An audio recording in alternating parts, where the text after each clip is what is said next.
Honey trap వ్యవహారం కర్ణాటక అసెంబ్లీని కుదిపేసింది. CM Siddaramaiah రాజీనామాకు demand చేస్తూ విపక్షాలు చేపట్టిన ఆందోళన సభలో తీవ్ర గందరగోళానికి దారితీసింది. స్పీకర్తో అనుచితంగా ప్రవర్తించినందుకు 18 మంది బీజేపీ ఎమ్మెల్యేలపై వేటు పడింది. 18 మంది బీజేపీ ఎమ్మెల్యేలని 6 నెలల పాటు సస్పెండ్ చేస్తూ తీర్మానం ఆమోదించింది సిద్ధరామయ్య సర్కార్.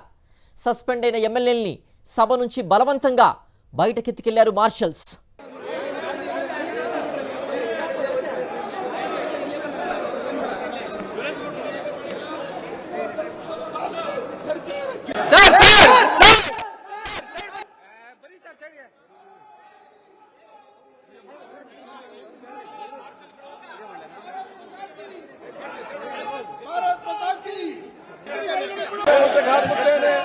ಪ್ರಸ್ತಾವ ಹೀಗಿದೆ.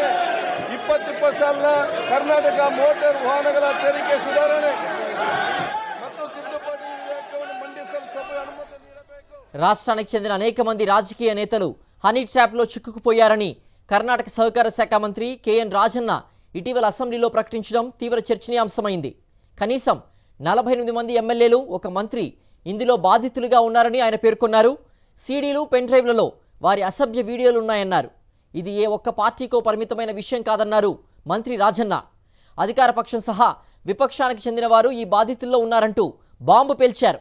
ఒక మంత్రిపై 2 సార్లు హనీ ట్రాప్ యత్నం జరిగిన విషయం వాస్తవమేనని అంగీకరించారు మరో మంత్రి నితీష్ జార్కిహోలీ.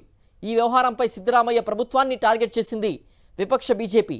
ఉన్నత స్థాయి విచారణ జరిపించాలంటూ అసెంబ్లీ వేదికగా తీవ్ర స్థాయిలో ఆందోళన చేపట్టింది.